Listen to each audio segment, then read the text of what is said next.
हाय, नमस्ते, जय श्री कृष्ण।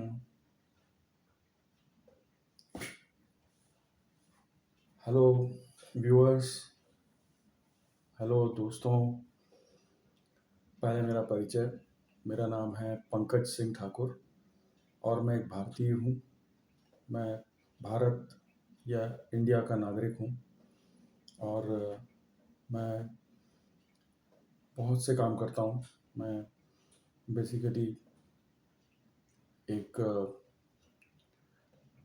राइटर या लेखक हूँ और साथ में मैं गायक भी हूँ, पार्ट टाइम अभिनेता भी हूँ और एक लॉयर भी हूँ या विधि विशेषज्ञ हूँ और बहुत सी चीज़ें मैं करता हूँ। मैं आर्टिस्ट भी हूँ, पेंटर हूँ और कवि भी हूँ और मूवीज़ का रिव्यू भी करता हूँ। अच्छी मूवीज़ का रिव्यू करता हूँ। हर मूवी नहीं देखता, सिर्फ अच्छी मूवीज़ को देखता हूँ। और अच्छी यानी वो किसी भी तरह की हो सकती हैं और किसी भी क्षेत्र की हो सकती हैं और मैं उनका रिव्यू करता हूँ या विश्लेषण करता हूँ। आज मैं आपके लिए एक हॉलीवुड की मूवी का रिव्यू करने वाला हूँ। मूवी का नाम है ओपेनहाइमर। ये बहुत बड़ी और सफल मूवी रही है और साथ ही साथ इसके बारे में कुछ दुर्भाग्य वाली गलत तरह की बातें भी हुई हैं और जो धर्म को चोट पहुंचाई है इस मूवी ने, वो भी एक विषय है। तो हम वन बाय वन हर चीज़ को लेंगे और मैं आपको बेसिकली बताता हूँ। ये मूवी एक theoretical physicist Julius Robert Oppenheimer के जीवन पर है और ओपेनहाइमर पिछली सेंचुरी में बहुत महत्वपूर्ण रहे हैं और ओपेनहाइमर एक परमाणु वैज्ञानिक थे और इन्होंने यूनाइटेड स्टेट्स या अमेरिका के लिए काम किया और जो दो बम गिराए गए थे हिरोशिमा और नागासाकी पर, उनको विकसित करने में मिस्टर ओपेनहाइमर का काम महत्वपूर्ण रहा है। उन्होंने अकेले नहीं बनाया, उन्होंने एक टीम को नेतृत्व दिया। एक मैनहट्टन प्रोजेक्ट स्टार्ट किया था यूनाइटेड स्टेट्स की गवर्नमेंट ने और उस प्रोजेक्ट का मकसद यही था, उद्देश्य यही था कि जो न्यूक्लियर टेक्नोलॉजी है, परमाणु टेक्नोलॉजी है, उसका विकास किया जाए। इस तरह से किया जाए कि एक वेपन ऑफ मास डिस्ट्रक्शन बनाया जा सके, एक तरह का एटम बम या ऐसा कोई हथियार जो द्वितीय विश्व युद्ध को रोक सके, क्योंकि वो ऐसा समय था जब नाजीज भारी पड़ रहे थे और इधर से जापानीज भी एशिया की तरफ से। तो ये यूनाइटेड स्टेट्स और यूएसएसआर और ग्रेट ब्रिटेन ये सब एक तरफ थे और हार इनको दिख रही थी। तो ये बेचैन होके इस तरह के हथियार का विकास कर रहे थे। तो इसमें ओपेनहाइमर एक बहुत अच्छे फिजिक्स के ज्ञाता थे और वैज्ञानिक थे। तो इनसे मदद मांगी गई या एक तरह से इन्हें जेंटल वे में आदेश भी दिया गया सरकार की तरफ से कि आप मैनहट्टन प्रोजेक्ट को लीड कीजिए और लैब विकसित कीजिए और और एक साइंटिस्ट का ग्रुप बनाइए, एक जो सबसे अच्छे जो दिमाग वाले साइंटिस्ट हैं उनको एकत्रित कीजिए और आप सोचिए कि आप क्या कर सकते हैं, कैसे कर सकते हैं। तो वो बहुत बड़ा प्रोजेक्ट था, बम बनाया गया, ट्रिनिटी टेस्ट किए गए और जब टेस्टिंग हुई तो सफलता मिली इन्हें। बाद में जो सरकार के लोग हैं और जो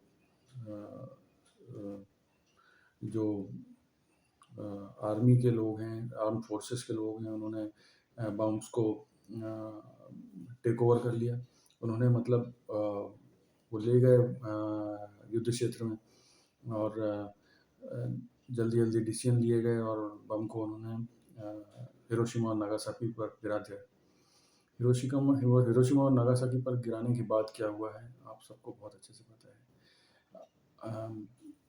ज़बरदस्त विनाश, ज़बरदस्त विनाश, इतनी मौतें, 20,000 से ज़्यादा लोग मारे गए और बहुत ही ज़्यादा लोग मारे गए, बहुत से लोग घायल हो गए और डेटा ये बताता है कि बल्कि 20,000 तो मैंने कम कहा आपसे, दोनों शहरों को मिला के करीब-करीब 2,26,000 लोग मारे गए थे। 2,26,000 बहुत बड़ा ये डेटा है और उसके साथ बहुत से लोग जल गए थे, बुरी तरह से जल गए थे, रेडिएशन की सिकनेस हुई थी, बीमार हो गए थे, इंजरीज़ हुई थी और अलग-अलग तरह की विकृतियाँ आ गई थी उन बॉम्बिंग्स के बाद। बहुत कुछ हुआ था, बहुत ही अमानवीय हमला हुआ था ये और निंदा बहुत हुई थी यूनाइटेड स्टेट्स की और जो इनके साथ जो पूरे पावर्स थे उनकी। तो उसके बारे में है ये मूवी, ओपेनहाइमर की लाइफ के बारे में है।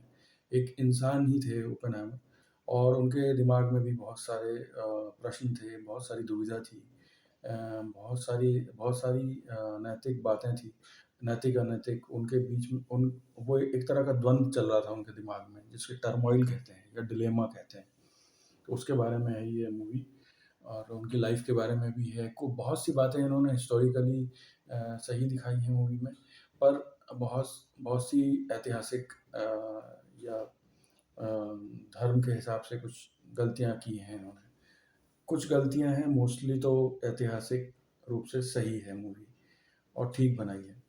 हम वन बाय वन लेंगे इन सब टॉपिक्स को और सबसे पहले हम आते हैं, मेरे पास जो बहुत सारे रिसर्च पेपर्स हैं मेरे पास, मैंने स्टडी बहुत की है और बुक्स बहुत सी हैं मेरे पास। श्रीमद् भागवत गीता भी है और सबसे पहले इसे प्रणाम। ये हमारी सबसे महान पुस्तकों में से है, ये हमारे लिए ज्ञान का स्रोत है, भगवान श्री कृष्ण की वाणी है, तो इसे नमन। तो ये भी है हमारी सहायता करने के लिए। और सबसे पहले हम देखते हैं कि मूवी का आधार क्या है। मूवी जो है बनी है हमारे पास, पहले हम ये देखते हैं द बेसिस, हम आधार पर जा रहे हैं, कैसे बनी है ये मूवी, किस कारण से बनी है। डायरेक्टली ओपेनहाइमर पर रिसर्च नहीं की मिस्टर क्रिस्टोफर नोलन ने, जो इसके डायरेक्टर और लेखक हैं। इन्होंने आधार बनाया है एक बहुत ही प्रसिद्ध पुस्तक है, American Prometheus the Triumph and tragedy of J Robert Oppenheimer.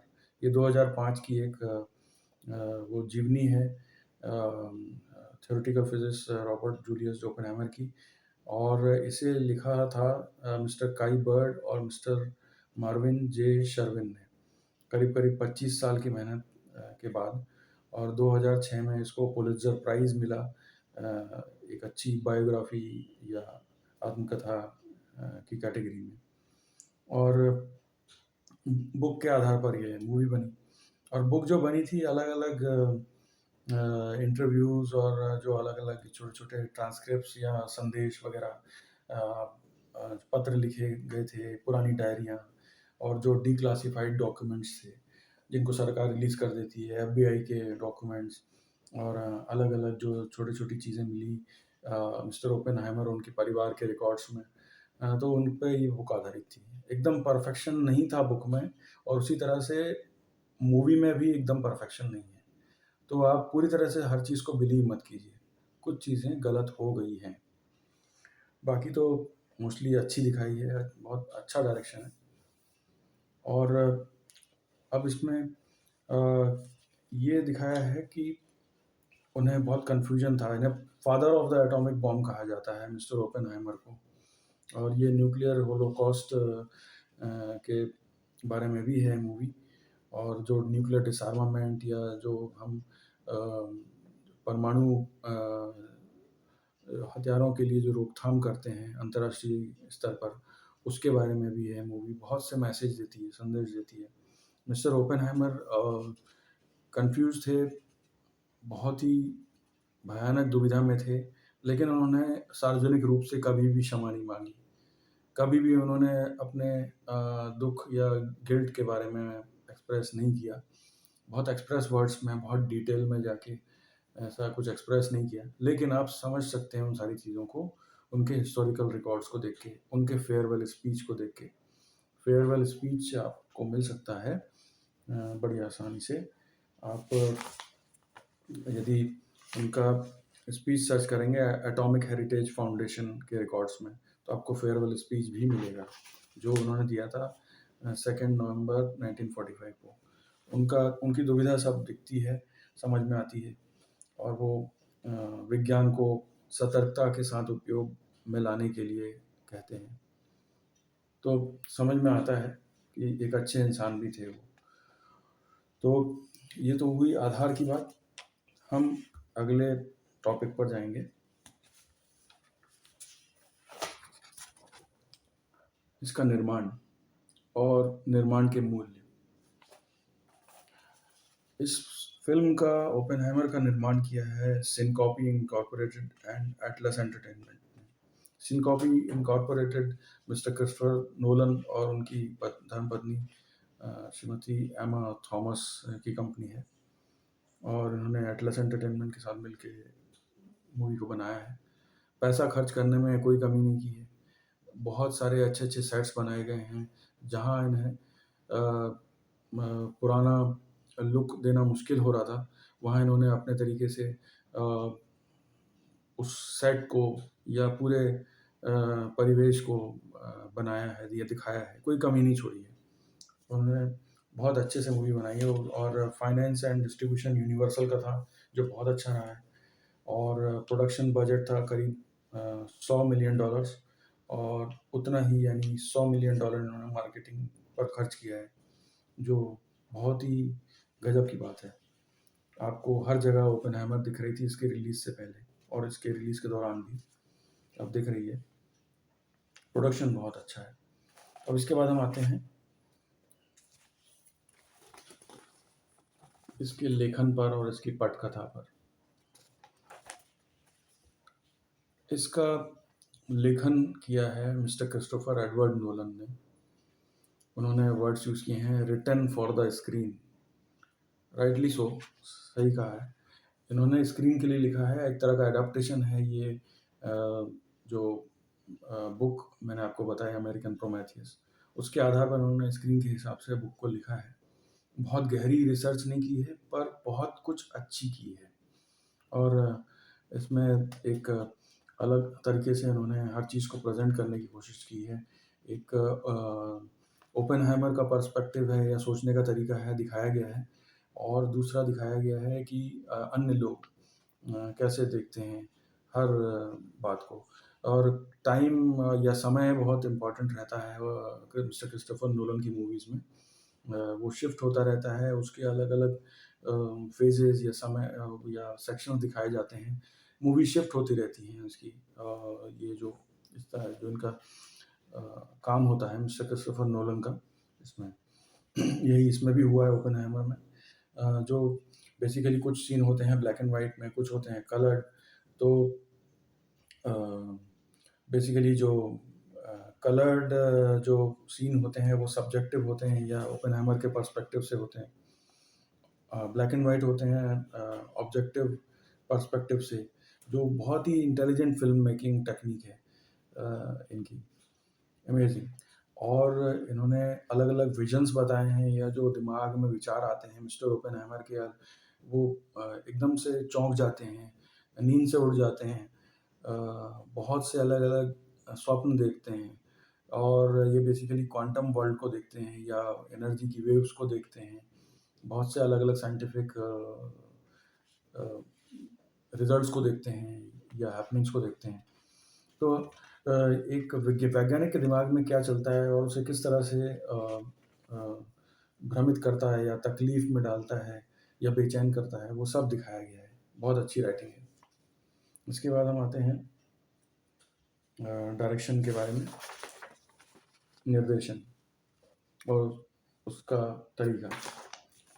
निर्देशन तो ज़बरदस्त है, बहुत सुंदर है। मिस्टर क्रिस्टोफर नोलन को किसी परिचय की आवश्यकता नहीं है, बहुत अच्छे डायरेक्टर हैं और हम उनका काम बहुत समय से देख रहे हैं अच्छी-अच्छी फ़िल्मों में। Uh, the Prestige, Memento, the Dark Knight trilogy, तीनों मूवीज़ डार्क नाइट की, बैटमैन की, और फिर इंटरस्टेलर, जो सदी की महानतम मूवीज़ में से है, और फिर टेनेट में, डनकर्क, बहुत सी ऐसी मूवीज़ हैं जिसमें उन्होंने बहुत अच्छा काम किया है। यहाँ भी उन्होंने बहुत अच्छा डायरेक्शन किया है। मूवी की शूटिंग हुई है आईमैक्स 65 mm और 65 mm लार्ज फॉर्मेट फ़िल्म में, जो बहुत पुराना और बेहतरीन तरीका है, और इसमें अलग-अलग लोकेशंस दिखाई गई हैं।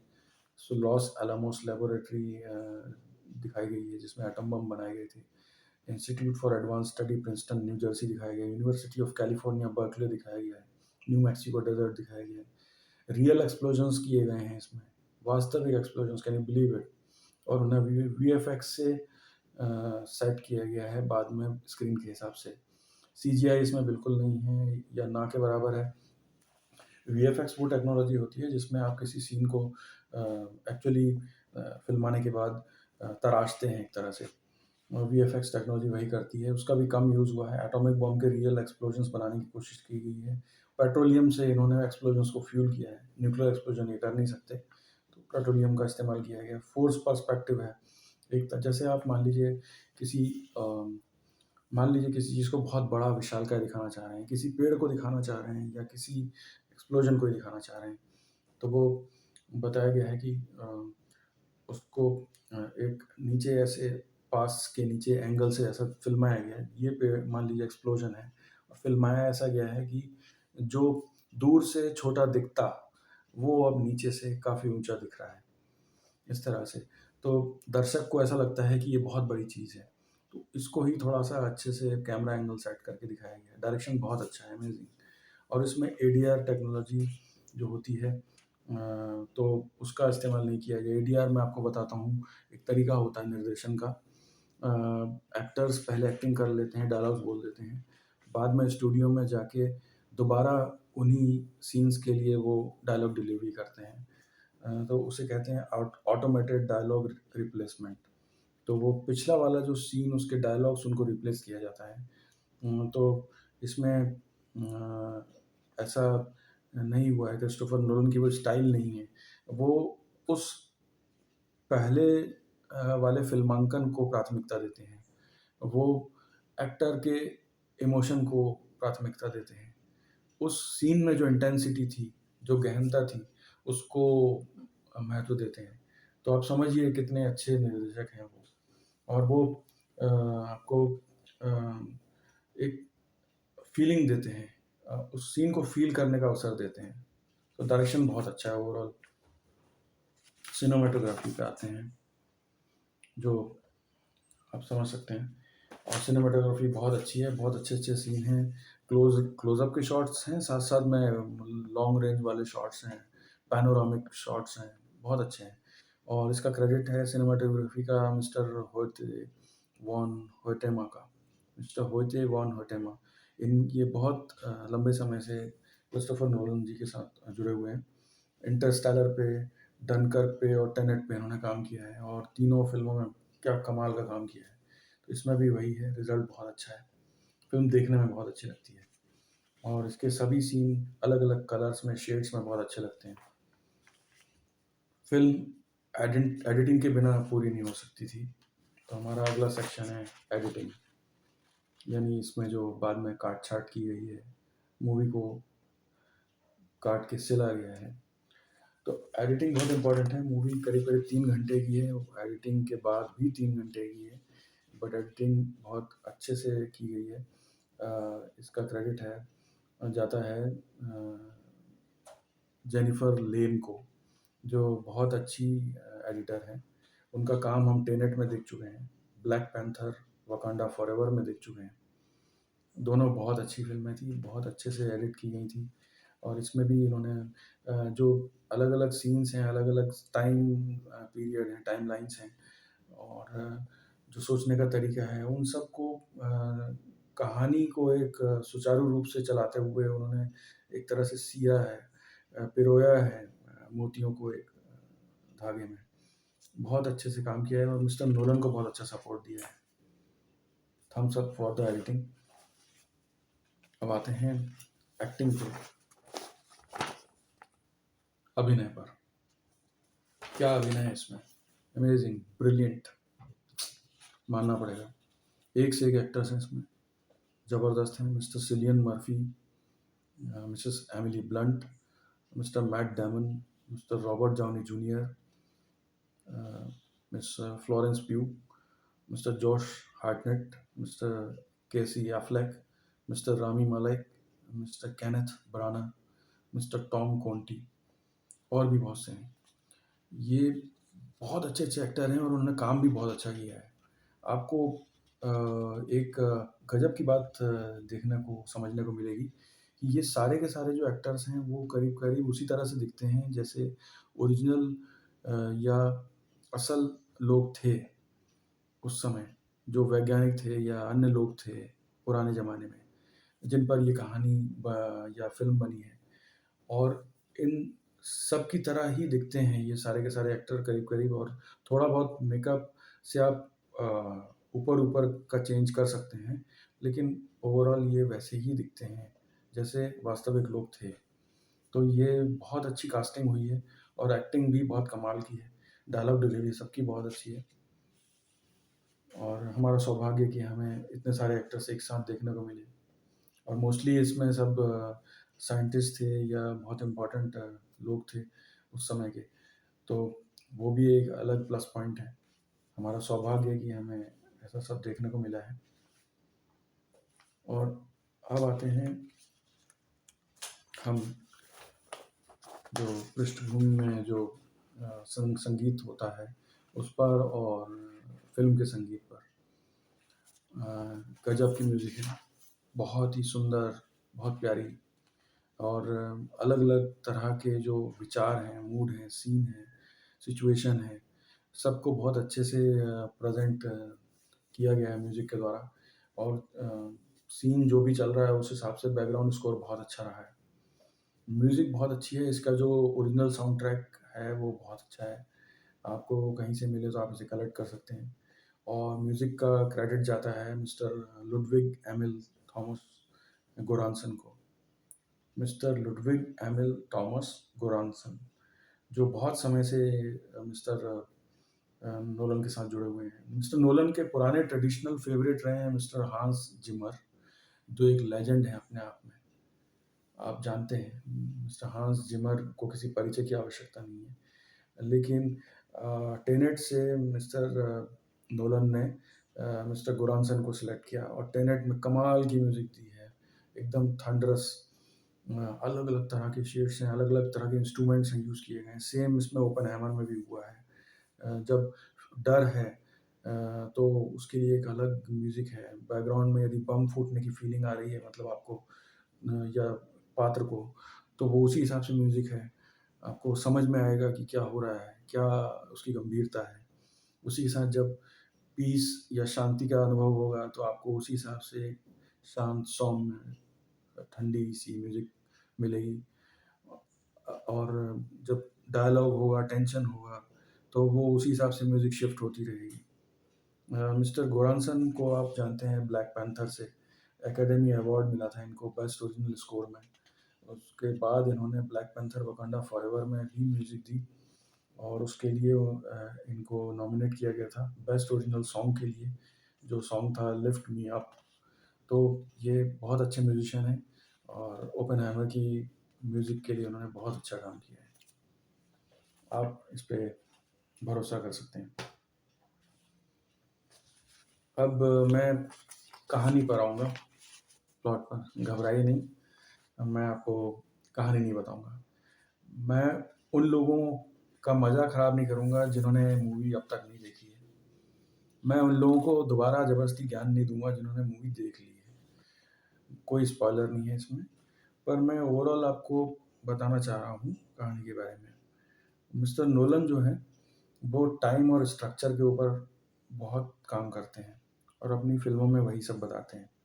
अलग-अलग टाइमलाइन्स होती हैं, वही उन्होंने इसमें बताया है। मिस्टर ओपेनहाइमर की जीवनी बताने का प्रयास किया गया है।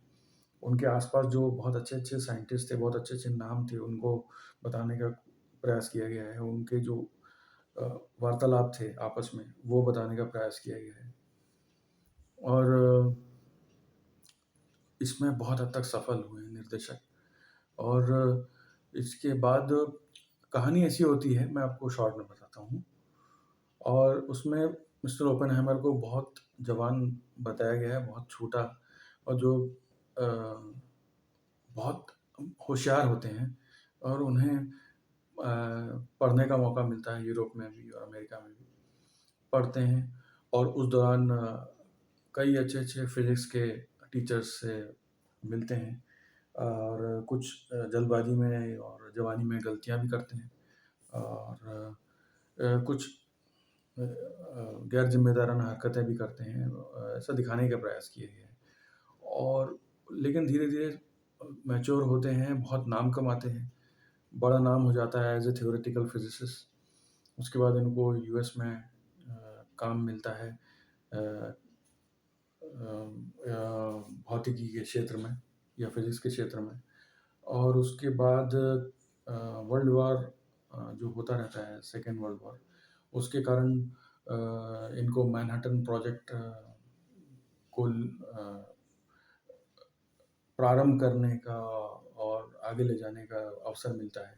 इनको कहा जाता है, इनसे उम्मीद की जाती है कि ये बहुत सारे जो बड़े-बड़े ज्ञानी साइंटिस्ट्स हैं और भौतिकी के जानकार हैं या परमाणु टेक्नोलॉजी के जानकार हैं, उनको साथ में लें, और उसके बाद वो लैब डेवलप करें, और तैयार करें कोई बड़ा बम, कोई ऐसा हथियार जो जीत भी दिला सके और विश्व युद्ध को रोक भी सके। इस तरह की बातें हैं उसमें। अब उस दौरान क्या है, राजनीति भी काफ़ी अलग थी। उस समय कब एक तरफ उनके दुश्मन थे, यूनाइटेड स्टेट्स, यूएसएसआर और ग्रेट ब्रिटेन और अन्य कुछ शक्तियों के, जिनमें प्रमुख थे हिटलर के नाज़ीज़ और जापानीज़, जो बहुत फ़िरोशियस होते हैं। इस तरह के बड़े-बड़े पावर्स थे दूसरी तरफ, और जो बहुत हावी हो रहे थे, बहुत आक्रामक तरीके से लड़ रहे थे। उनके इनको हार करीब-करीब दिखा ही दी थी इन्होंने। तो इस तरह की पृष्ठभूमि में क्या है, वैज्ञानिकों के पास एक नैतिक दुविधा तो थी अ, परमाणु बम को लेके। लेकिन इन्होंने फिर भी बम को डेवलप करने के लिए काम किया। काफ़ी डिबेट्स हुए, काफ़ी काम हुआ। फाइनली ट्रिनिटी टेस्ट हुए या बम की टेस्टिंग हुई। उस दौरान सच्चाई ये है कि जैसा बाद में ओपेनहाइमर ने बताया, उन्हें श्रीमद् भागवत गीता का श्लोक याद आया, एक छोटे वर्जन में, छोटे रूप में। और वो इसलिए कि वो उन्हें ऐसा लगा कि मैं एक विनाशकारी व्यक्ति हूँ, विनाश करने वाला हूँ, और वो सच्चाई भी थी। क्या होता है एटम बम से हम जानते हैं।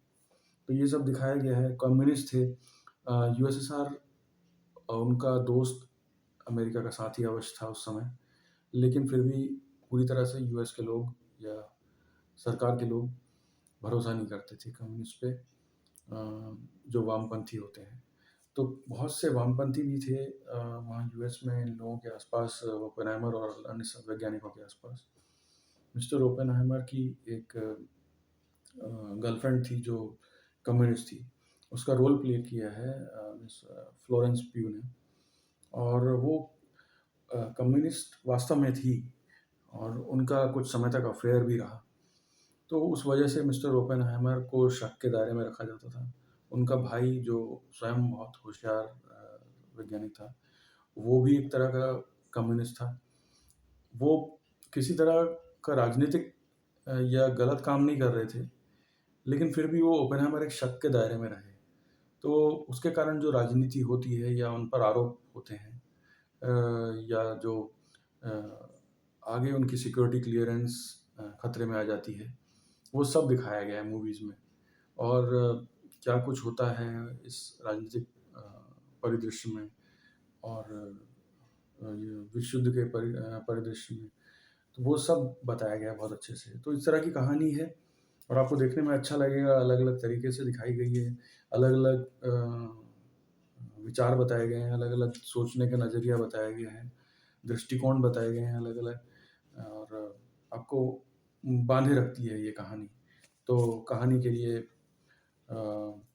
मेरे 5 में से 4 अंक, और बाकी 1 अंक मैंने इसलिए काटा है क्योंकि कुछ ऐतिहासिक गलतियाँ हुई हैं। ठीक है, अब इसमें आते हैं, अगला विषय वैज्ञानिकों का है। महत्वपूर्ण है ये सारे वैज्ञानिक, बहुत बड़े-बड़े नाम हैं और हमारा सौभाग्य कि इन सबको निभाते हुए हमें बहुत से एक्टर दिखे, इन सभी पात्रों को निभाते हुए दिखे। इसमें बहुत से भौतिक विज्ञान के फिज़िसिस्ट हैं, जिनमें हैं mister Patrick Blackett, mister Niels Bohr, mister Werner Heisenberg, mister Edward Teller, mister Isidor Isaac Rabi, mister Enrico Fermi, mister David L Hill, और हम सब के favourite mister Albert Einstein. Wow, wow, just wow! बहुत खुशी हुई इन सबको एक साथ देखते हुए। बहुत से साइंटिस्ट हैं, ये तो मैंने बहुत प्रमुख नाम लिए हैं और इन सबको दिखाया गया है, और ये जैसा मैंने बताया, एक्टर्स वैसे ही लगते हैं जैसे वास्तविक साइंटिस्ट थे। तो इनको देखने का एक अलग ही बहुत सुंदर अनुभव रहा है। मिस्टर टॉम कॉन्टी, जिन्होंने अल्बर्ट आइंस्टाइन का रोल प्ले किया है, बहुत अच्छे से प्ले किया है। एक छोटा रोल है, लेकिन बहुत अच्छा एक नैतिक दृष्टिकोण उन्होंने बताया है। उन्होंने बताया है कि क्या कर रहे हैं ओपेनहाइमर के समय के वैज्ञानिक, और किस तरह से धरती और मानवता को खतरा देखना पड़ रहा है या विकसित हो गया है खतरा। वो सब अल्बर्ट आइंस्टाइन ने बहुत अच्छे से बताया है। तो इसके लिए हैट्स ऑफ, 5 में से 5 मार्क्स, जो भी आपने साइंटिस्ट दिखाए हैं, अमेजिंग। अब इसमें गलतियां मैं आपको बताता हूँ। इसमें बहुत सी ऐतिहासिक गलतियां हैं, जिसमें न्यूक्लियर फिशन सही तरीके से नहीं दिखाया गया है। क्लियरली मिस्टर नोलन ने रिसर्च बहुत अच्छे से नहीं की है, बहुत डीपली नहीं की है। काफ़ी कुछ दिखाया है, लेकिन न्यूक्लियर फिशन का ऐतिहासिक जो काम था वो सही नहीं दिखाया है। फिशन यानी बेसिकली, मैं आपको शॉर्ट में बताता हूँ, फ्यूजन, मिलना, जो परमाणु कण होते हैं उनका मिलना। न्यूक्लियस जो होते हैं, न्यूक्लियस टकराते हैं, तो वो टकराना फ्यूजन होता है, और न्यूक्लियर फिशन, ये एक होती है चीज़, फिशन। तो सर, इन सब से चेन रिएक्शन होते हैं। ये जो चेन रिएक्शन है, इससे हमारा जो पर्यावरण है वो नष्ट हो सकता है, यदि ये चेन रिएक्शन रुकता नहीं है। तो ये डर, ये वास्तविकता बहुत अच्छे से बताई गई मूवी में। उसके लिए hats off to mister Nolan and the entire team. तो बेसिकली क्या है, न्यूक्लियर फिशन को सही तरीके से दिखा सकते थे। बाकी इसके बाद उन्होंने एक एरर था, मैथमेटिकल एरर था, जर्मन फिजिसिस्ट वर्नर हाइजेनबर्ग, कुछ एरर हो गया था, जिससे नाजी जर्मनी एटम बम बनाते बनाते रह गया था ऐतिहासिक रूप से। तो वो नहीं दिखा पाए हैं ये लोग सही तरीके से, तो वो विस्तार से नहीं बता पाए। हो सकता है कि इसके कारण उनके कुछ व्यावसायिक रहे हों, या कहानी उनको एडिट करनी पड़ी, या कुछ और कारण रहा हो। उसके बाद एक बताया है, एक नेगेटिव शेड में बताया है मिस्टर ल्यूइस स्ट्रॉस को, जो बेसिकली उस समय एटॉमिक एनर्जी कमीशन से जुड़े हुए थे, और मिस्टर ओपेनहाइमर की मदद करते हुए दिखाए गए हैं, पर बाद में इनको एक नकारात्मक भूमिका में दिखाया गया है। एक तरह से इन्हें नकारात्मक या नेगेटिव शेड में दिखाया गया है। मिस्टर स्ट्रॉस पूरी तरह से नेगेटिव नहीं थे, ये ऐतिहासिक तथ्य है। और वास्तविकता ये है कि जब बम गिराने का फैसला हो रहा था, और डर बताने का, डर पैदा करने का प्रयास हो रहा था, उस वक्त मिस्टर स्ट्रॉस अकेले वो व्यक्ति थे, ऐसे व्यक्ति थे जिन्होंने एक ऐसे टापू पर बम गिराने का सुझाव दिया था जो जापान के पास हो, और जिस पर कोई रहता ना हो, ताकि विनाश ना हो और जापान और अन्य शक्तियों को संदेश भी मिल जाए कि आपने यदि विश्व युद्ध को नहीं रोका तो आगे गड़बड़ हो जाएगी, आगे आपके साथ बहुत कुछ हो जाएगा, आप हार जाएंगे। तो ये सब बेसिकली अनदेखा करते हुए बम गिराए गए उस समय। आप जानते हैं पॉलिटिशियन उस समय भी ऐसे ही थे, आज के जैसे ही थे। रैश, मोस्टली तो ये रैश होते हैं, जल्दबाजी में फैसले करते हैं और राजनीतिक महत्वाकांक्षा के हिसाब से करते हैं, और कई बार अमानवीय काम भी करते हैं। तो हुआ वही। तो मिस्टर स्ट्रॉस को पूरी तरह से नेगेटिव लाइट में दिखाना ठीक नहीं रहा। अच्छे उनको उनकी अच्छी बातें भी बता सकते थे, उनका जो सजेशन था उसको बता सकते थे, जो एक अच्छा एक सीख वाला पर्सपेक्टिव होता सबके लिए। उसके बाद दिखाया गया है कि मिस्टर ओपेनहाइमर ने एक सेब को नीडल से जहरीला बना दिया, पॉइजन एप्पल कर दिया। तो वो गलत है, कहीं भी कोई ऐतिहासिक रिकॉर्ड नहीं है इसका। आप पढ़ सकते हैं, ढूंढ सकते हैं। उन जो मिस्टर ओपेनहाइमर का जो पोता है उसने भी इस पर विरोध जताया है, उसने बताया कि ये सब गलत बताया है। एक्चुअली ऐसा कुछ नहीं हुआ। मिस्टर ओपेनहाइमर बेसिकली जवान थे उस समय कॉलेज में, वो चिढ़ते थे अपने टीचर से, तो उनको दंड देने के लिए उन्होंने पॉइजन डाल दिया था एप्पल में, ऐसा मूवी में बताया गया है। पर वो गलत है, हिस्टोरिकली गलती हो गई है। अब आते हैं श्रीमद् भागवत गीता के अपमान पर। वो पूरी तरह से गलत और बेबुनियाद है, पूरी तरह से गलत तरीके से उन्होंने दिखाया है। मिस्टर नोलन और उनकी टीम ने बहुत गलत किया है। ये जो धर्म का अपमान हुआ है और एक पूरी हमारी पूरे हमारे जो सनातनी हैं या हिंदूज हैं उनका अपमान किया गया है, भगवान श्री कृष्ण का अपमान किया गया है। इसमें गीता का एक पैराफ्रेज वर्जन यूज़ किया गया है, मैं आपको बताता हूँ। इसमें इन्होंने कहा है, बेसिकली इन्होंने बताने की कोशिश की है कि ओपेनहाइमर को ऐसा लगता है कि मैं पूरे विश्व को डिस्ट्रॉय करने वाला बन गया हूँ, ये कहा था ओपेनहाइमर ने। बेसिकली क्या इसमें दिखाया गया है, मैं आपको शॉर्ट में बताता हूँ। बहुत ही आपत्तिजनक सीन है। सीन आप कोई भी बना सकते हैं, कोई प्रॉब्लम नहीं है, लेकिन आप किसी धार्मिक ग्रंथ को लेके इस तरह का सीन नहीं बना सकते। सिर्फ हिंदुओं की बात नहीं है, अन्य धर्मों में भी ये सब आपत्तिजनक माना जाता है। सीन ऐसा है कि जो इनकी प्रेमिका है, जिसको प्ले किया है फ्लोरेंस प्यू ने, वो संभोग की अवस्था में है, कपड़े नहीं पहने हैं दोनों ने, और उस स्थिति में है। और ये बहुत पढ़ने लिखने वाले थे ओपेनहाइमर, तो उनकी लाइब्रेरी दिख जाती है आसपास। तो फ्लोरेंस प्यू जो एक कम्युनिस्ट हैं और थोड़ी कैजुअल भी हैं उस समय के सीन में, वो श्रीमद् भागवत गीता को निकालती है वो अलमारी से, कबर्ड से, और फिर इनको फोर्स करके कहती है कि पढ़ो ये क्या लिखा है। एक श्लोक इन्होंने निकाल के बताया। अब ओपेनहाइमर उसको डिस्क्राइब करने लगते हैं, बताने लगते हैं, लेकिन वो बोलती है नहीं, संस्कृत श्लोक पढ़ो और फिर साथ में एक्सप्लेन भी करो, बताओ। तो संस्कृत श्लोक इन्होंने पढ़ा, छोटा वर्जन था, उसको इंग्लिश में वास्तविक रूप से इन्होंने कहा, now I am become death destroyer of worlds. अब मैं काल या मृत्यु बनता हूँ, विश्व का विनाश करने वाला, या अलग अलग दुनियाओं को ख़त्म करने वाला। वो बेसिकली छोटा वर्जन था, पैराफ्रेज किया है इन्होंने। पैराफ्रेज करना मतलब छोटा करना किसी बड़ी चीज़ को। तो वास्तव में हुआ ये था कि मिस्टर ओपेनहाइमर ने जो इसको कहा था सबसे पहले, ये इन्होंने कहा था 1949 में, करीब करीब 4 साल बाद बॉम्बिंग के। और इन्होंने इंटरव्यू के दौरान, एक मैगजीन को दिए हुए अपने इंटरव्यू के दौरान अपनी मानसिक दशा बताई थी ट्रिनिटी टेस्ट के दौरान, कि जब मैंने बम को सफल होते हुए देखा तो मेरे दिमाग में ये विचार आया।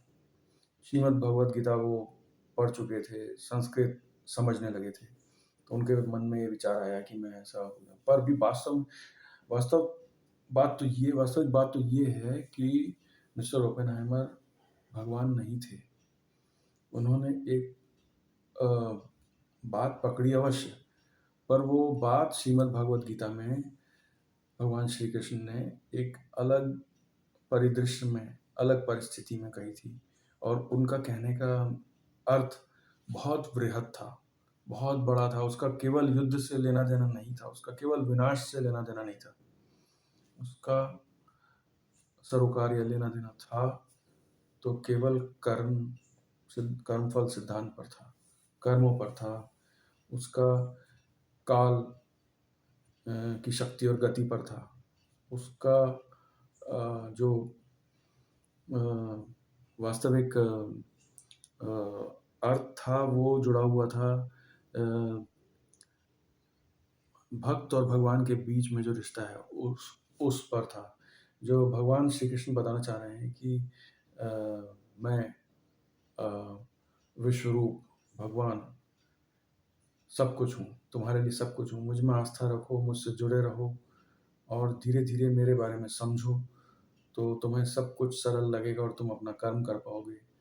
बिना किसी आशा के तुम कर्म करोगे तो तुम्हें सकारात्मक फल मिल सकता है और तुम्हें किसी प्रकार की चिंता करने की आवश्यकता नहीं। वो अर्जुन जो उस समय दुविधा में थे, गांडीव नहीं उठा रहे थे, बाण नहीं चला रहे थे, उनको समझा रहे थे और समझाते समझाते उन्होंने बहुत सी बातें कही अपना विश्व रूप दिखाते हुए।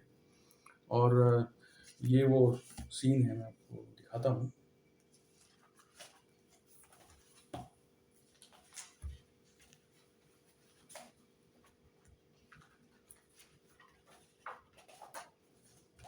देखिए, ये मेरे पास एग्जैक्ट इंग्लिश ट्रांसलेशन है श्रीमद् भगवद गीता का, और इसे आप पहचानते हैं।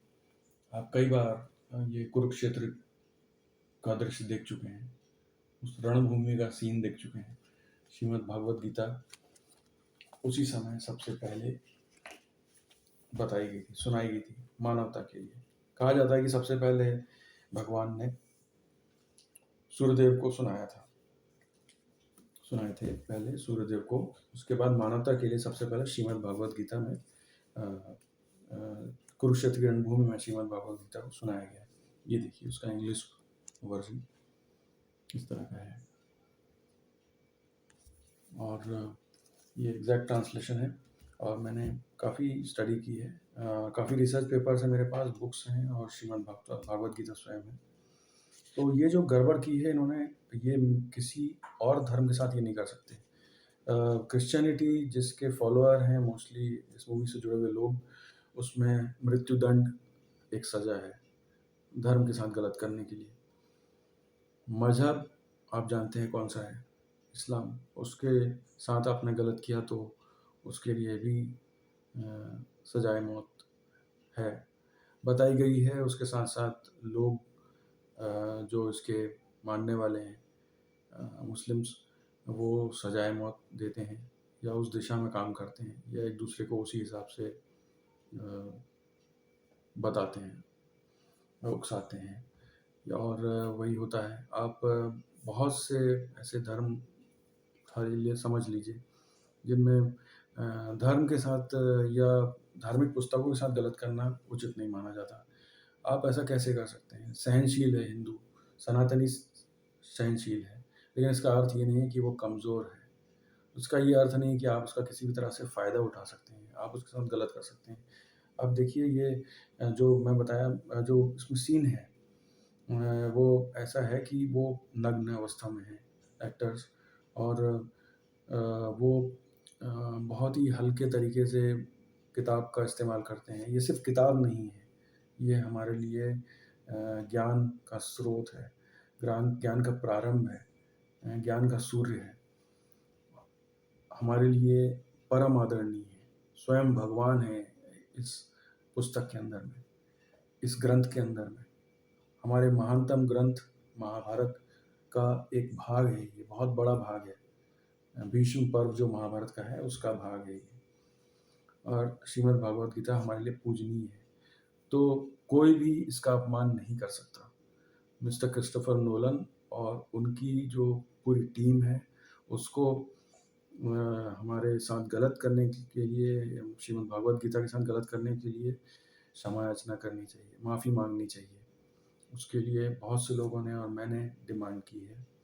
और जहाँ हो सके इस सीन को सुधारा जाना चाहिए और पूरी तरह से इनको सब सही करना चाहिए। आगे इनको भविष्य के लिए ध्यान रखना चाहिए कि इस तरह की राइटिंग और डायरेक्शन ना करें, इस तरह से मूवीज़ ना बनाएं कि धर्मों का गलत प्रेजेंटेशन, धर्म ग्रंथों का गलत प्रेजेंटेशन हो।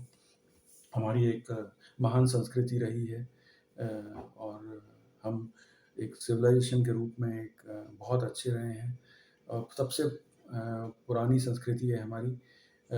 हमारे लिए सिर्फ धर्म की बात नहीं है, ये हमारे लिए एक जीवन जीने का तरीका है, जीवन शैली है। जो हिंदुइज़्म है या सनातन है, वो धर्म के होने के साथ-साथ हमारे लिए एक जीवन पद्धति भी है और इसका ना आदि है ना अंत है। ये सबसे पुराना धर्म माना जाता है। इस धरती का सबसे पुराना धर्म माना जाता है। जब ये गोरे या विश्व के अन्य भागों के लोग जब जंगलों में फल फल ढूंढ रहे थे और जब शिकार करते फिर रहे थे जीवित रहने के लिए, केवल जीवित रहने के लिए, कम कपड़ों में, कपड़े भी नहीं थे, छाल वगैरह पहनते थे, खाल पहनते थे जानवरों की, इस अवस्था में थे, तब हमारा देश, हमारी धरती, हमारा अखंड भारत पूरी तरह से विकसित था। बहुत सारे वैज्ञानिक आविष्कार हो चुके थे, बड़े बड़े सुंदर भवन और घर बन चुके थे। हमारा नदी नालों का नेटवर्क बहुत अच्छा था, हमारा ड्रेनेज सिस्टम बहुत अच्छा था, घर बहुत अच्छे थे, बहुत सारी चीज़ें, हमारी फसलें बहुत अच्छी होती थी। हम सोने को, हीरे जवाहरातों को, सबको निकालना, संभालना, उनसे बहुत सी चीज़ें बनाना जानते थे। हमारे पास अलग अलग तरह की टेक्नोलॉजी थी, कपड़ों में हम बहुत आगे थे, मसालों में बहुत आगे थे, हम अलग अलग ज्ञान विज्ञान की चीज़ों में बहुत आगे थे। तो हम एक महान संस्कृति के हैं। बेसिकली मैं बात कर रहा हूँ भारतीयों की, भारतीय हिंदुओं की बात कर रहा हूँ और मैं उन लोगों की बात कर रहा हूँ जो उस समय सिख, बौद्ध या जैन नहीं हुआ करते थे। वो हिंदू धर्म का भाग हुआ करते थे, सनातनी हुआ करते थे। तो इस महान संस्कृति का अपमान किया है मिस्टर क्रिस्टोफर नोलन और उनकी टीम ने ओपेनहाइमर के द्वारा। ये गलत है, इसका विरोध होते रहना चाहिए और इनको ये बात समझ में आनी चाहिए कि आप ऐसा नहीं कर सकते। मैं स्वयं मिस्टर क्रिस्टोफर नोलन का बहुत बड़ा फ़ैन हूँ। उनके उनके जो टीम मेंबर्स हैं उनका भी फ़ैन हूँ। मिस्टर क्रिस्टोफर नोलन एक बहुत ही होशियार फ़िल्म निर्देशक माने जाते हैं और लेखक भी, और उनसे ये आशा नहीं थी। मैंने इसका विरोध जताया है, उनसे सीधी बातचीत भी की है और बाकी मैं यही कहूँगा कि आप सोच समझ के ये फ़िल्म देखें। कुछ गलतियों पर आप विरोध जताएँ, उनको इग्नोर भी करें जहाँ हो सकता है। गीता को गीता वाले सीन को आप इग्नोर ना करें, मतलब उसका विरोध करें। साथ-साथ में मूवी करीब-करीब बहुत अच्छी बनी है मोस्टली। मैं कहूँगा कि मतलब मान लीजिए मुझे 10 में से 10 अंकों में से इस फ़िल्म को अंक देने हों एक विश्लेषक के रूप में, तो मैं इस फ़िल्म को 8 अंक दूँगा, 10 में से 8। 2 अंक मैं इसलिए काटूँगा कि पहला अंक तो मैं इसलिए काटूँगा क्योंकि ऐतिहासिक गलतियाँ हुई हैं कुछ-कुछ। दूसरा अंक इसलिए काटूँगा कि हमारी पवित्र श्रीमद् भागवत गीता का अपमान हुआ है। बहुत गलत हुआ है और बहुत चोट पहुँचाई गई है हमारे जैसे अ, धार्मिक लोगों को, उन फ़िल्म देखने वाले फैन्स को जो बहुत सम्मान करते हैं श्रीमद् भगवद गीता का। और हमारा वो देश रहा है जो जिसने किसी अन्य देश पे आक्रमण नहीं किया और सभी को अपने साथ मिला-जुला के रखा, उनकी देखभाल की, बहुत टॉलरेंट हैं। आज भी हमारा देश बहुत हद तक पीसफुल है। अन्य लोग जो अब्राह्मणिक रिलीजन के हैं वो भी बहुत अच्छे से यहाँ घुल-मिल गए, रहने लगे, शांति से रह पा रहे हैं। इवन जो क्रिश्चियंस और मुस्लिम्स हैं वो यहाँ सुरक्षित महसूस करते हैं। तो ये बहुत बड़ी बात है, ये बहुत बड़ी सिविलाइजेशन वाली बात है, संस्कृति की बात है। आप समझिए इस बात को। एंड पर्टिकुलरली वेस्ट के लोगों को, हॉलीवुड के लोगों को ये बात समझ में आनी चाहिए। आगे बढ़ते हैं मूवी के बारे में। तो हमने कंट्रोवर्सी की बात की, मूवी की गलतियों की बात की। अब मैं बातें करता हूँ कि बेसिकली मूवी 3 घंटे की है, बहुत लंबी है, एडिटिंग के बाद भी लंबी हो गई है। मोस्टली अच्छी बनी है, वेरीफाइबल फैक्ट्स हैं। आप फैक्ट्स को ऐतिहासिक रिकॉर्ड्स में पाएंगी। मैंने काफ़ी पढ़ा है, समझा है, तो मैं कह पा रहा हूँ। और एक बात कही गई है मूवी में, बहुत अच्छे से दर्शाई गई है कि अ, जो परमाणु विस्फोट होगा वो हमारे एटमॉस्फेयर या वातावरण को अ, आग से प्रभावित कर देगा या इसमें आग लगा देगा। ये वास्तव में हुआ है परमाणु विस्फोटों के कारण, और फिल्म में ये डर बताया गया है, बहुत अच्छे से बताया है। और इसमें जो डायलॉग डिस्कशन है मिस्टर अल्बर्ट आइंस्टाइन और मिस्टर रॉबर्ट ओपेनहाइमर के बीच में, इन बातों को लेके भी है, बहुत अच्छे से बताया गया है कि लास्ट में ये लोग यही कहते हैं कि शायद हमने विश्व का विनाश प्रारंभ कर दिया है, हमने वातावरण को आग लगा दी है। बहुत सी चीज़ें हैं जो वास्तव में हुआ। मिस्टर ओपेनहाइमर के माइंडसेट के बारे में समझ लेते हैं अंत में। मिस्टर ओपेनहाइमर एक ऐसे व्यक्ति थे जो बहुत ज्ञानी थे। उन्होंने बहुत सी अलग अलग भाषाओं को पढ़ा और अलग अलग अलग किताबों को पढ़ा, और इन्होंने जो विकास किया परमाणु बम का अपने साथियों के साथ, उसके लिए उन्हें बहुत ही दुविधा थी और नैतिक तकलीफ थी, नैतिक दुविधा कहेंगे इसे। समझ में आता है आपको अलग अलग ऐतिहासिक रिकॉर्ड देख के। इन्होंने कभी भी खुले तौर पे क्षमा नहीं मांगी, माफ़ी नहीं मांगी, लेकिन फिर भी इनकी बहुत सी चीज़ें हैं जो आपको इनके फेयरवेल स्पीच के से भी मिलेंगी, पता चलेगा। 1945 2 नवंबर को इन्होंने स्पीच दिया, जो बहुत से साइंटिस्ट ने सुना, देखा, और ये आपको मिलेगा एटॉमिक हेरिटेज फाउंडेशन के रिकॉर्ड्स में। एटॉमिक हेरिटेज फाउंडेशन के रिकॉर्ड्स में है ये फेयरवेल स्पीच, अन्य जगहों पे भी मिलेगा। और बाद में भी बहुत से इंटरव्यू वगैरह दिए इन्होंने, बहुत सी बातें कही, तो आपको पता चलेगा। ये बेसिकली ये देखिए, मैंने सब अच्छे से डिटेल में पढ़ा है, अंडरलाइन वगैरह किया है, और मैं आपको ओवरऑल सब चीज़ बताऊंगा। इन्होंने मिस्टर ओपेनहाइमर ने विज्ञान की प्रगति के बारे में बहुत अच्छी बातें कही। उन्होंने कहा कि हमने परमाणु परमाणु जो तकनीक है, इसका विकास करके बहुत अच्छा किया है, और हमें जो सफलता मिली वो भी बहुत अच्छी थी, एक वैज्ञानिक होने के नाते। यस, विज्ञान के बारे में इन्होंने बात की। इन्होंने कोई नैतिक अनैतिक वाली बात नहीं की, ये ठीक था, लेकिन साथ में उन्होंने ये कहा कि इसमें सावधानी भी बरतनी चाहिए, इसमें परमाणु शक्ति के इस्तेमाल में सावधानी बरतनी चाहिए। इन्होंने एक बेसिकली कम्युनिटी रिस्पॉन्सिबिलिटी की बात की, मतलब पूरे विश्व को एक कम्युनिटी माना और एक साथ मिल के काम करने के लिए प्रेरित किया, बताया। उन्होंने अपनी इच्छा जताई कि ऐसा हो, और उसके बाद उन्होंने बताया कि हम सब सामान्य लोगों के बीच में से ही आते हैं, हम वैज्ञानिक स्पेशल नहीं है, हम इनके बीच में से आते हैं। हम इनकी सोच या जो चिंता है उसको अ, मतलब उसको छोड़ नहीं सकते, अलग समान समझ नहीं सकते, और सबका सम्मान होना चाहिए, ये बताया उन्होंने। और एक नए विश्व का उदय हुआ है, जन्म हुआ है, ये उन्होंने बताया, क्योंकि परमाणु विस्फोट होने के बाद विश्व वैसा नहीं रहा पहले जैसा। इसमें यूएस सुपर पावर बन गया, कोल्ड वॉर स्टार्ट हो गया।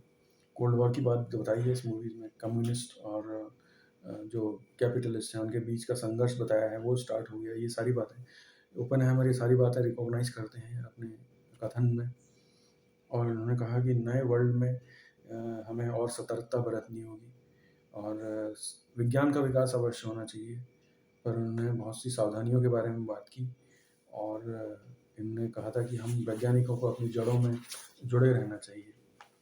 तो इस तरह की बहुत सी बातें अच्छी-अच्छी। और श्रीमद् भगवद गीता के बारे में मैं अंत में एक बात कुछ बातें अच्छी बातें कहूँगा आपको, ताकि हमारा मिलना बात करना सफल हो जाए।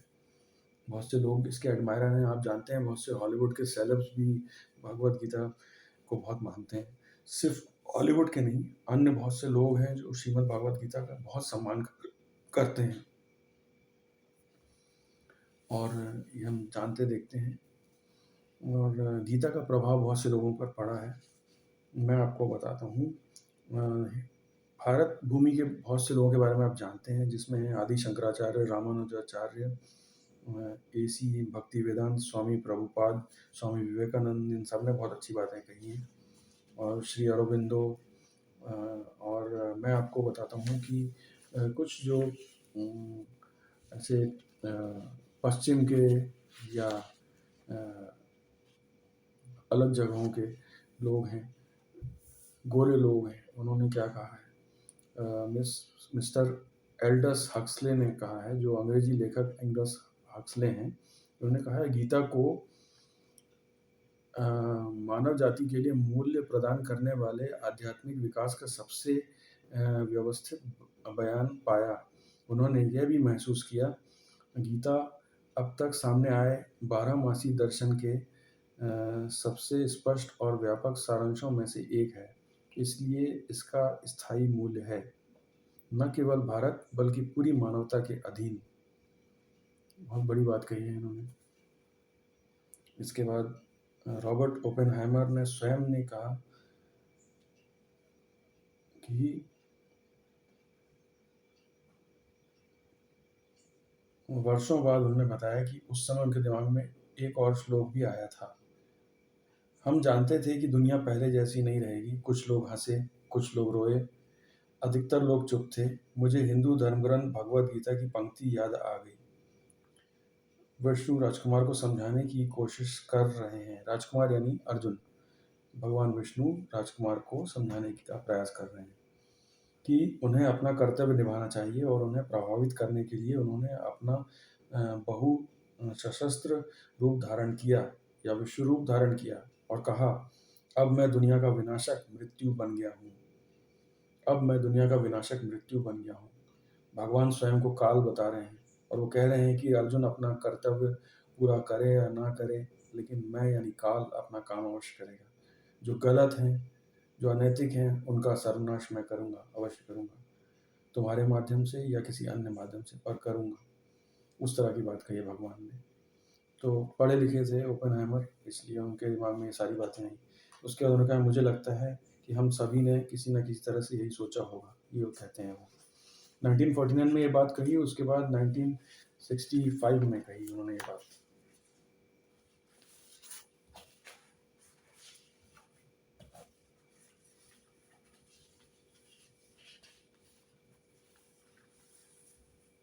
और इस तरह से ओपेनहाइमर का। फिर हेनरी डेविड थोरो जो है, हेनरी डेविड थोरो को सभी जानते हैं, और ये थे 19वीं सदी के अमेरिकी लेखक और कवि।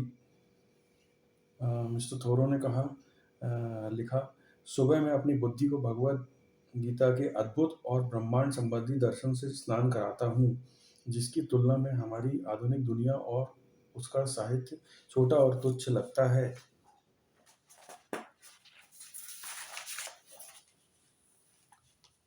कोई बात नहीं, टेक्नोलॉजी। उसके बाद हरमन ग्राफ किसरलिंग कहते हैं, जर्मन दार्शनिक हरमन ग्राफ किसरलिंग ने कहा, भगवद गीता को शायद दुनिया के साहित्य का सबसे सुंदर काम माना जा सकता है। दुनिया के साहित्य का सबसे सुंदर काम।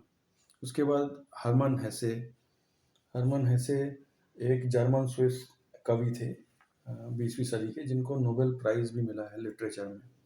तो हरमन हेसे ने कहा है, उन्होंने महसूस किया कि भगवद गीता का चमत्कार वास्तव में जीवन के ज्ञान का सुंदर रहस्योद्घाटन है, जो दर्शन को धर्म में विकसित होने में सक्षम बनाता है। दर्शन को धर्म में विकसित होने में सक्षम बनाता है।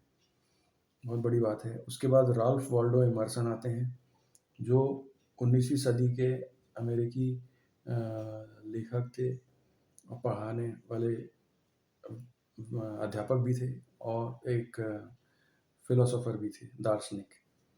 तो इन्होंने भगवद गीता के बारे में ये कहा, मैं भगवद गीता के लिए एक शानदार दिन का आभारी हूँ। यह ऐसा था जैसे एक साम्राज्य हमसे बात करता है, कुछ भी छोटा या अयोग्य नहीं, बल्कि बड़ा, शांत, सुसंगत, एक पुरानी बुद्धिमत्ता की आवाज़ जिस पर किसी अन्य युग और जलवायु में विचार किया गया था और इस प्रकार उन्हीं प्रश्नों का समाधान किया गया था जो हमें परेशान करते हैं।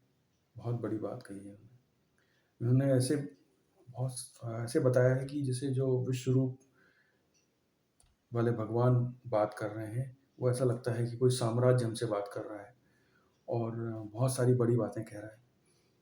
इसके बाद विल्हेम वॉन हुम्बल्ट ने गीता का उच्चारण इस प्रकार किया, सबसे सुंदर, शायद किसी भी ज्ञात भाषा में मौजूद एकमात्र सच्चा दार्शनिक गीत, शायद दुनिया को दिखाने वाली सबसे गहरी और सबसे ऊंची आवाज़, सबसे ऊंची चीज़। क्षमा कीजिएगा, इनका कथन मैं फिर से कहता हूँ। विल्हेम वॉन हुम्बल्ट ने कहा, जो लेखक हैं, सबसे सुंदर, शायद किसी भी ज्ञात भाषा में मौजूद एकमात्र सच्चा दार्शनिक गीत, शायद दुनिया को दिखाने वाली सबसे गहरी और सबसे ऊंची चीज़। उसके बाद बुलंट ऐसी वेट हैं, जो तुर्की के पूर्व प्रधानमंत्री थे। उन्होंने कहा, उन्हें भगवद गीता ने मजबूत किया था, जिसमें सिखाया गया था कि यदि कोई नैतिक रूप से सही है तो उसे अन्याय से लड़ने में संकोच नहीं करना चाहिए। यहाँ एक बात मैं बताता हूँ, बहुत से लोगों को गलतफहमी हो सकती है कि गीता युद्ध के लिए प्रेरित करती है, विनाश के लिए प्रेरित करती है। ऐसा नहीं है। ये जो युद्ध होते हैं, ये बहुत छोटा भाग है जीवन का, या मानव जो सभ्यता का जीवन यापन है, पूरा विश्व है, उसमें बहुत छोटी चीज़ है युद्ध। बहुत कुछ है, बहुत से कर्म हैं, बहुत से काम हैं, बहुत से विचार हैं, सब में गीता का प्रभाव होता है। और गीता कर्मों के बारे में बताती है, गीता ईश्वर में आस्था रखने के लिए बताती है, ईश्वर सही करने के लिए बताती है, आपके उठने बैठने को प्रभावित करती है, आपके रहन सहन को प्रभावित करती है। और इसी तरह से हमारी रामायण भी है। हमारे बहुत सारे ग्रंथ हैं जिनका बहुत सम्मान होता है, जो परम पूजनीय है। देखिए, आप सभी जानते हैं, पर मैं आपको दिखा देता हूँ जल्दी जल्दी में, समय कम है। हमारे 4 वेद हैं, 16 ब्राह्मण हैं, 4 अरण्यक हैं, 108 उपनिषद हैं, 6 वेदांग हैं, 5 उपवेद हैं, 36 पुराण हैं, जिनमें 18 महापुराण और 18 उप पुराण हैं, 6 दर्शन हैं, 18 स्मृति हैं, 2 इतिहास हैं जो कहलाते हैं रामायण और महाभारत। ये केवल इतिहास नहीं है, ये हमारे लिए आस्था के केंद्र हैं, आस्था के स्रोत हैं। रामायण और महाभारत है, महाभारत का एक भाग है गीता।